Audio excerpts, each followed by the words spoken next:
Sebab kita sebab Kak Mira ni pula sampai. sejenis suka tidur dalam gelap, tak suka ada lampu side table ni kan, tak suka. Memang kalau boleh gelap-gelap. Kalau boleh gelap-gelap betul. So bila dah dalam gelap tu, nampak benda gelap berpusing-pusing pula, kita rasa macam Bukan kipas. Bukan. Dia berkeliling kipas tu. Keliling-keliling. Dia laju tau. So kita rasa macam this is the end of my life ke.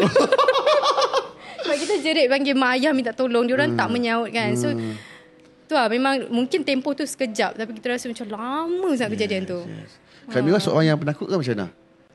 Sangat. Lepas tu bila Kak Mira kena kejadian-kejadian tu, dia akan efek mama. Contohnya bila Kak Mira kena something, mama pun akan kena. Wallahualam. Itulah. Tapi jadi apa Kak Mira? Mak pun kena juga. Mama pun kena. Mama pernah sampai bertongkat. Kak Mira pernah sampai lumpuh. Kak Mira pernah sampai lumpuh? Pernah. Kak Mira pernah lumpuh. Tetap Kak Mira nak cakap wallahualam, tak tahu apa punca. Tapi itulah. Itu zaman bila? Masa tu dah mula-mula jadi artis.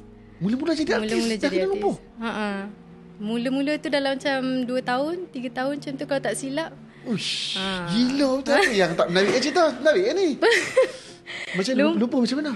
Lumpuh daripada pinggang sampai kaki tu kan. Disebabkan faktor apa?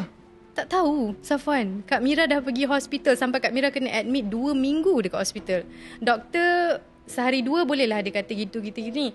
Sampaikan dah satu tahap seminggu tu, dia dah eksperimen ubat kat kita. Ubat TB, ubat tu. Sebab dia tak tahu apa sakit, apa punca yang kau tak boleh jalan ni. Kaki dah lebam-lebam ni. Bengkak-bengkak semua.